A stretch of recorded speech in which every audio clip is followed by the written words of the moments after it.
அண்ணி, என்ன நீ இதெல்லாம்? எங்க போறீங்க? நீங்க ரெண்டு பேரும் என்ன மன்னிச்சிடுங்க. நான் இந்த வீட்டை விட்டு போறேன். நீ போயிட்டா நான் இங்க என்ன பண்ணுவேன்? என்னை யாரு பாத்துக்குவா?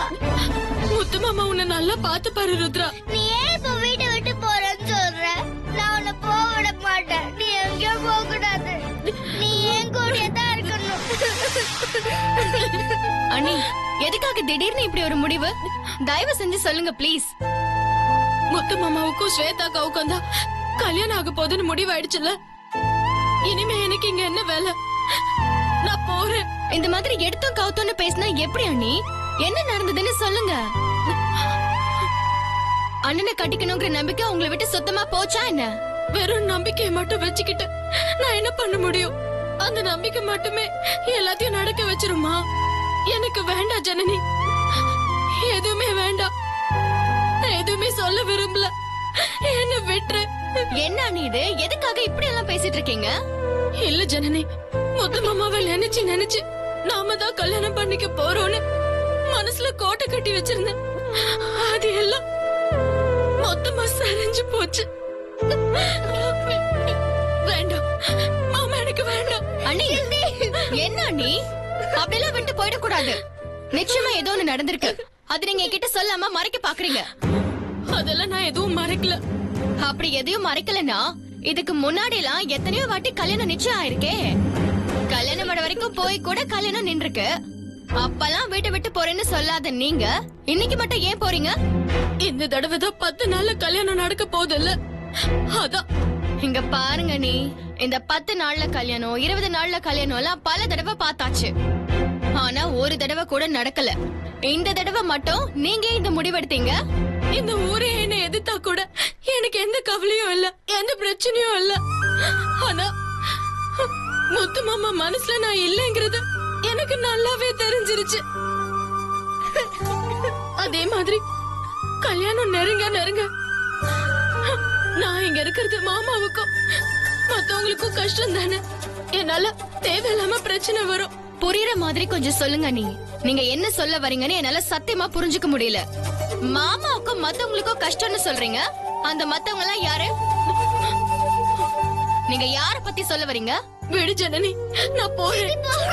இல்ல நீ, நீங்க எதையோ மறைக்கிறீங்கன்னு உங்க முகத்தை பார்த்தாலே தெரியுது. இப்ப நீங்க சொல்லாம இங்க இருந்து போக முடியாது. வெண்ணிலா சித்தி, நீ மட்டும் இப்படி பண்ண அப்புறம் நான் உன்கிட்ட பேசவே மாட்டேன். யாரு உன்கிட்ட இப்படி பண்ணதுன்னு சொல்லு. நானே போய் அவங்க கிட்ட கேக்குறேன் சித்தி.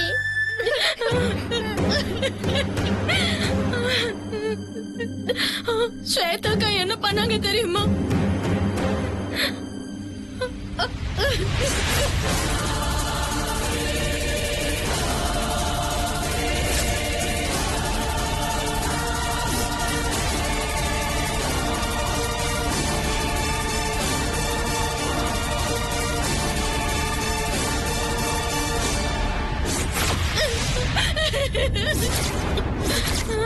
அவங்களுக்கு தான் என்னால கஷ்டம். ஸ்வேதாக்கா முத்து மாமாவை கட்டிக்கணும்னு நினைக்கிறாங்க. அதனாலதான் அவங்க மனசு கஷ்டப்படக்கூடாதுன்னு நான் நினைக்கிறேன். அதான் வீடு விட்டு போலான்னு நினைக்கிறேன். நீங்க அப்படி நினைக்கிறீங்க, ஆனா அவங்க அப்படி நினைக்கிறாங்களா? இந்த வீட்டை விட்டு உங்களை அனுப்பணும்னு திட்டம் போட்டு இப்படி எல்லாம் பண்ணிட்டு இருக்காங்க. நீங்களும் அதெல்லாம் நம்பிட்டு இந்த வீட்டை விட்டு போறேன்னு சொல்றீங்க. நீங்க கண்டிப்பா இந்த வீட்டை விட்டு போக கூடாது. உங்களுக்கு இந்த வீட்ல முழு உரிமை இருக்கா நீ? அண்ணன் உங்ககிட்ட எத்தனை வாட்டி இந்த வீட்ல உங்களுக்கு முழு உரிமை இருக்குன்னு சொல்லிருக்காங்க. இந்த சொத்துலயும் உங்களுக்கு பங்கு இருக்குன்னு சொல்லிருக்காங்க. நீங்க ஒண்ணும் இந்த வீட்டோட வேலைக்காரி கிடையாது. வரவங்க போறவங்க சொல்றதெல்லாம் கேக்குறதுக்கு. நீங்க போற விஷயம் அண்ணனுக்கு மட்டும் தெரிஞ்சதுன்னா உங்களை வெளியில போக விட்டுருவாரா? இல்ல ஜனனி, முத்து மாமாக்கு இதெல்லாம் தெரிய வேண்டாம். முத்து மாமாவை கட்டிக்கிற கொடுப்பனதான் எனக்கு இல்லன்னு ஆயிடுச்சு. ருத்ராவோட பிறந்த நாள் விசேஷத்துல ருத்ரா சொல்லி மாமா எனக்கு மோதிரம் போட வந்தாரே, அப்ப என்ன நடந்துச்சுன்னு பார்த்தல. அந்த மோதிரத்தை கூட என் கையில போட முடியல, பாத்தியா? அண்ணி, இங்க பாருங்க, இன்னும் கல்யாணத்துக்கு 10 நாள் தான் இருக்கு. அது வரைக்கும் நீங்க இங்க இருங்க. ஸ்வேதா அண்ணி கழுத்துல எங்க அண்ணன் தாலி கட்டிட்டா அதுக்கப்புறம் நாங்க யாருமே உங்களை தடுக்க மாட்டோம். ஆனா ஒருவேளை கல்யாணம் நடக்காம போயிட்டா? அந்த மாதிரி எல்லாம் ஆகாது. நீ அப்படி எல்லாம் அபசகுணமா சொல்லாத. அபசகுணமா நான் எதுவும் சொல்லல. உங்களுக்கு நல்லது நடக்கணும் தான் நான் இதெல்லாம் சொல்றேன். ஒருவேளை இந்த கல்யாணம் நடக்கலன்னா என்ன பண்ணுவீங்க?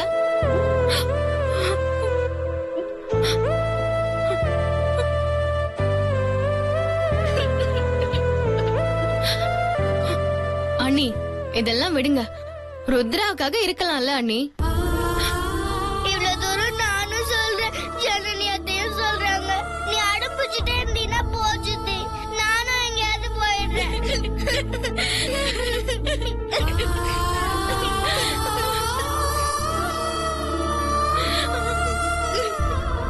எப்பவுமே முத்தரசண்ணன் கூட நல்லவங்க தான் இருக்கணும்னு நாங்க நினைக்கிறோம்.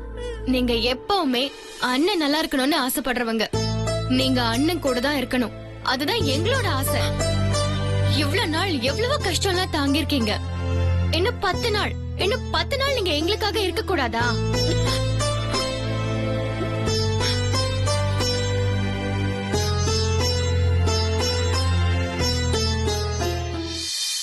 வெண்ணிலா,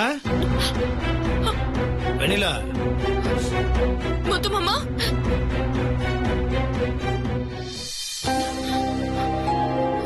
மெதுவா மெதுவா. வெண்ணிலா, குட்டியா முத்து மாமா. ஏன் இவ்வளவு வேகம்? ஒண்ணும் இல்ல, நீ சொல்லு. அது ஒண்ணும் இல்ல, காலையில கொஞ்சம் நேரத்துல கிளம்பிட்டேன். பசிக்குது, டிஃபன் ரெடி பண்ணி தெரியா? பசிக்குதா? கொஞ்சம் இரு முத்து மாமா, 5 நிமிஷத்துல நான் ரெடி பண்ணி எடுத்துட்டு வந்துடுறேன். ஏய், மெதுவா போ.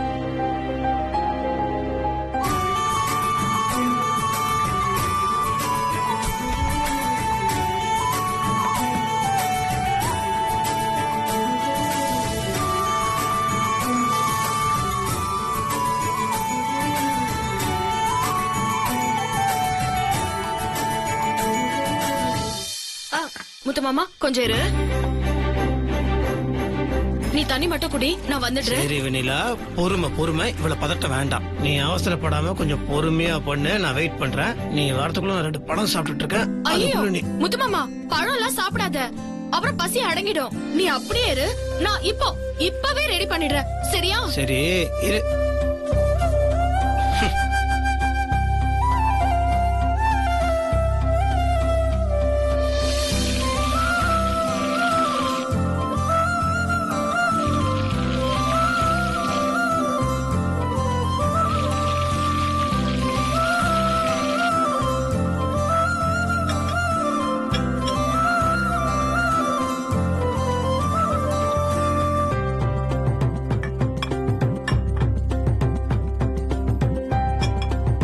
இந்தா முத்து மாமா.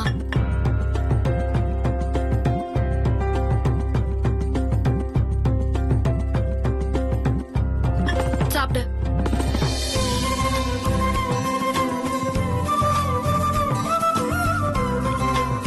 வெண்ணிலா, அருமை.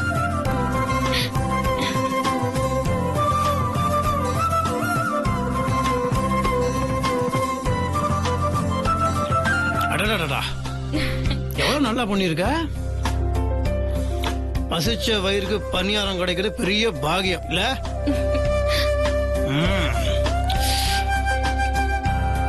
இவ்வளவு டேஸ்டா இருக்கு. எப்படி பண்ண? நேத்து நைட்டே கம்பு, சோளம், ராகி, அரிசி எல்லாத்தையுமே ஊற வச்சுட்டேன் முத்து மாமா.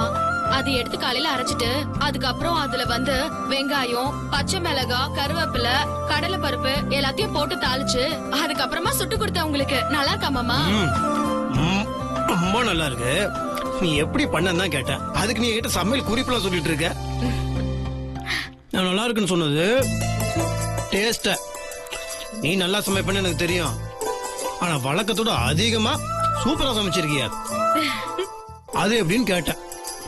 நீ சமையல் குறிப்பெல்லாம் சொல்றத பார்த்தா நாளைக்கு நீயே பணியாரம் சுட்டு சாப்பிட்டுக்கோன்னு சொல்ற மாதிரி இருக்குது. அப்படியா? சேச்சே, அப்படிலாம் சொல்ல மாட்டேன் முத்து மாமா. வெண்ணிலா, நாளைக்கு எனக்கு இதே மாதிரி பணியாரம் செஞ்சு கொடுக்குறியா? என்ன முத்து மாமா இப்படி கேட்டுட்ட? கண்டிப்பா பண்ணி தரேன். நாளைக்கு காலையில நீ சாப்பிட வரும்போது சுட சுட பணியாரம் ரெடியா இருக்கும். பசின்னு நீ கேட்க வேண்டியதே இல்ல. 2 பணியாரம் எடுத்துக்கிறேன். நல்லா சாப்பிட்டாச்சு, வயிறு ஃபுல்லா இருக்கு. நாளைக்கு இதே மாதிரி பணியாரம் சுட்டு கொடு, இதோட அதிகமாவே சாப்பிடுறேன்.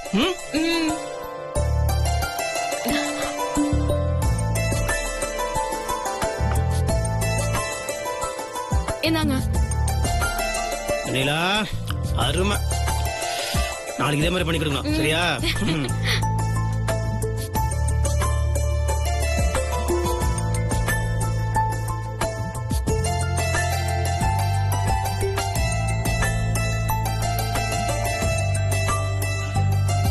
வெண்ணிலா என்ன முத்து மாமா?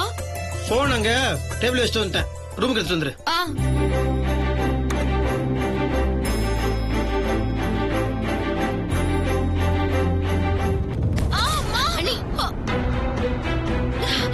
வெண்ணிலா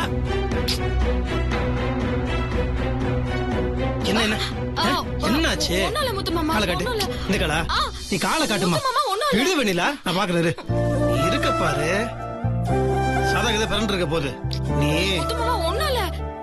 என்னத பாத்துப்ப? அதான் பாத்துட்டு இருக்கேன் வெண்ணிலா. ஏன் வெண்ணிலா? அதான் மெதுவா பண்ணு சொல்லிட்டு இருக்கல. என்ன அவசரம் உனக்கு? எதுக்கு இப்படி ஓடி வந்த? இந்த போனுக்காகவா?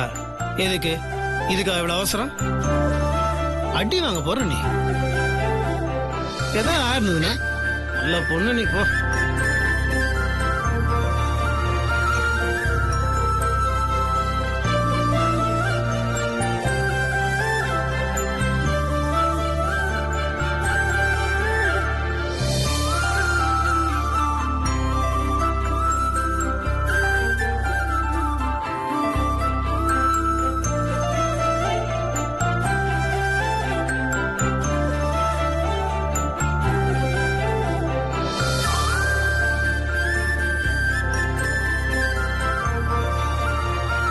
என்ன அண்ணி, கனவு முடிஞ்சிருச்சா?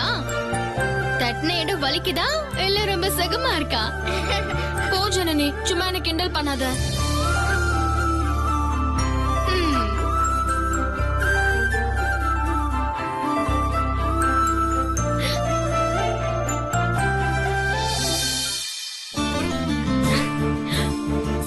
அண்ணி இந்தாங்க அண்ணி உங்க பேக்.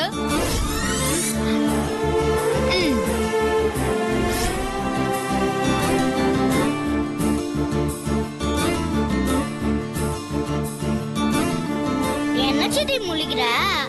நீதான் ஊருக்கு போறேன்னு சொன்னியே, உடனே கிளம்பு. போருத்ரா, சும்மா என்ன வம்பிழுத்துட்டு இருக்கீங்க. அதெல்லாம் இங்க நடக்காது அண்ணி. நீங்க தானே சொன்னீங்க உடனே போகணும்னு. அதான் எல்லாம் பேக் பண்ணியாச்சு, அப்புறம் எதுக்கு லேட் பண்றீங்க? டிக்கெட் ஏதாச்சும் எடுக்கணுமா? அதுக்காக இல்ல, முத்து மாமா பணியாரத்தை சாப்பிட்டுட்டு ரொம்ப நல்லா இருக்குன்னு சொல்லிட்டு நாளைக்கும் செஞ்சு கொடுக்க சொல்லிருக்கு. நாளைக்கு பணியாரத்தை நான் மாமாக்கு செஞ்சு கொடுத்துட்டு நான் வேணா கிளம்பிடுறேன். அப்பாவுக்கு பணியாரம் தானே, அத நானும் அத்தையும் செஞ்சு கொடுக்குறோம். நீ கிளம்பு. அண்ணி, உங்களாலலாம் என் அண்ணனை விட்டுட்டு கண்டிப்பா போக முடியாது. உங்க மனசு பூராவும் அண்ணன் மட்டும்தான் நிறைஞ்சிருக்காரு. அப்படி இருக்கும்போது ஏன் உங்களை நீங்களே ஏமாத்திக்கிறீங்க? தயவு செஞ்சு இங்கே இருங்க, மத்ததெல்லாம் அப்புறம் பாத்துக்கலாம். உங்களால இங்க இருந்து போக முடியாது, அது எனக்கு நல்லாவே தெரியும். என்ன நீ எதுக்காக இப்ப கண் கலங்குறீங்க? இல்ல, ஸ்வேதாக்கா கிட்ட முத்து மாமாவை மறந்துடுறேன்னு சொல்லிட்டு அதுக்கப்புறம் எப்படி ஜனனி என்னால இங்க இருக்க முடியும்? கல்யாணம் வரைக்கும் எங்களுக்காக இங்க இருங்க, ஏதாவது மாற்றம் நடக்கும்னு நம்புவோம். சித்தினா சித்தி தான், நீ நல்ல சித்தி, நீங்க தான் இருக்கணும் சித்தி.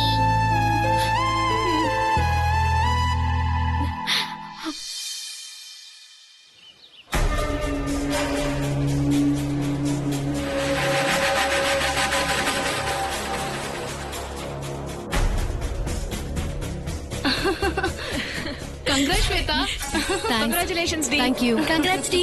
தேங்க்ஸ். கலக்கு நாளைக்கு பந்தக்கால் நடுற ஃபங்க்ஷன் முடிஞ்சா அப்புறம் கல்யாண விருந்து காத்துட்டு இருக்கு. அப்புறம் ஸ்வேதா, என்ன இல்ல எப்ப பார்த்தாலும் வீட்டு சாப்பாடே சாப்பிட்டு போர் அடிக்குது. நாளைக்கு பந்தக்கால் வேற நட போறாங்க, அதனால செம்ம டின்னர் வேணும். அரேஞ்ச் பண்ணி தர முடியுமா முடியாதா? அவ்வளவுதானே, அதெல்லாம் ஒரு மேட்ரா? பண்ணிட்டா போச்சு. வெறும் டின்னர் மட்டும் தானா? ஆட்டம் பாட்டம் கொண்டாட்டம் கிடையாதா? ஆஹா, அக்ஷயா தான் சூப்பரா டான்ஸ் ஆடுவாளே, ஆட்டம் பாட்டத்துக்கு என்ன குறைச்சல் இப்போ? நான் ஆடணும்னா ஒரே ஒரு கண்டிஷன். என்னம்மா அது? இந்த புறா ஆட வேண்டும் என்றால் ஹீரோ ஹீரோயின் சேர்ந்து டான்ஸ் ஆட வேண்டும். அப்போ இந்த ஹீரோ ஹீரோயின் யாரு? ஏ மண்டு, இது கூட உனக்கு தெரியாதா? நம்ம ஸ்வேதாவும் முத்தரசன் சாரும் தான் ஹீரோ ஹீரோயின். என்ன ஆடலாம்ல?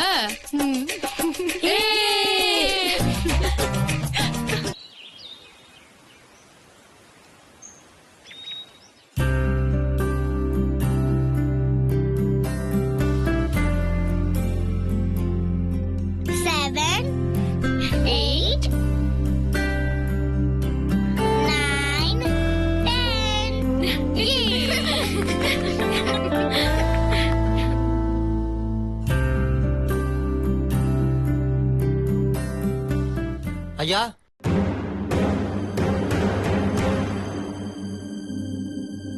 என்னங்க? பந்தக்கால் உன கம்பு கொண்டு வர சொன்னாங்க. அப்புறம் இதுல மாவள தோரணமும் இருக்கு. சரி, இப்படி வைங்க, இத வந்துடுறேன். ம்.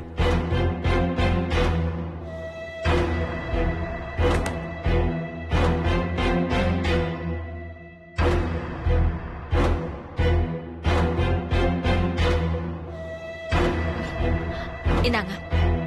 ரொம்ப நன்றிமா, நான் வரேன். சரி.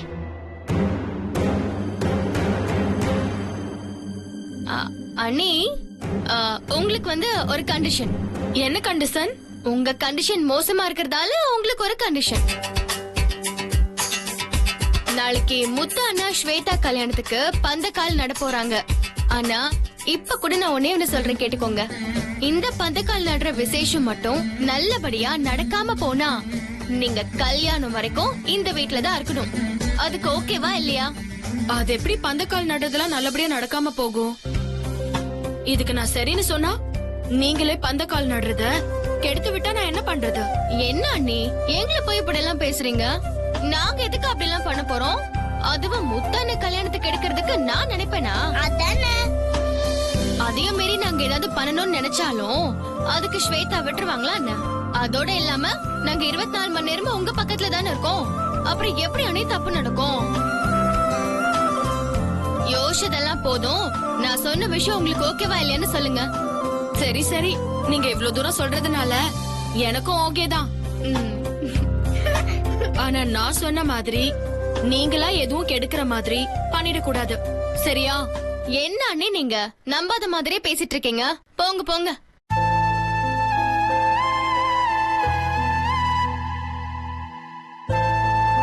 எனக்கு நிஜமாவே வெண்ணிலா அண்ணிய பாக்குறதுக்கு ரொம்ப பாவமா இருக்கு ருத்ரா.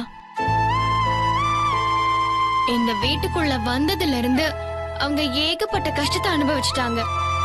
எப்படியாவது அதை சரி பண்ணி ஸ்வேதா கிட்ட இருந்து அண்ணிய நம்ம காப்பாத்தியே தீரணும். இனிமேலும் இதே மாதிரி அண்ணிய நம்ம கண் கலங்காம பாத்துக்கணும். வெண்ணிலா அன்னைக்கு பிடிச்ச மாதிரி முத்தரசண்ண கூடவே இருக்கிற மாதிரி ஏதாவது பண்ணணும் ருத்ரா. அதை விட முக்கியம் என்னன்னா அப்பாவுக்கு முதல்ல வெண்ணிலா சித்தியை பிடிக்கணும்ல. ஆமாமா, அதுவும் கரெக்ட் தான். சரி, பந்தக்கால் நடுற ஃபங்க்ஷன் நடக்காதுன்னு சொன்னீங்களே, அது எப்படி? பந்தக்கால் நடுற ஃபங்க்ஷன் நடக்காதுன்னு சொன்னா அது என்ன மேஜிக்ல செய்ய முடியும்? நாம தான் ஏதாவது செய்யணும். ஐயோ, ஏன் பயப்படுற? உனக்கும் உன் வெண்ணிலா சித்திய கண் கலங்காம பாத்துக்கணுமா வேண்டாமா? ஆமா அத்தை, உண்மையிலே வெண்ணிலா சித்தி ரொம்ப பாவம் தான். எனக்கும் சித்தி கண் கலங்க கூடாது, அதான் ரொம்ப முக்கியம். அப்படின்னா நம்ம 2 பேரும் சேர்ந்து ஏதாவது செஞ்சே ஆகணும்.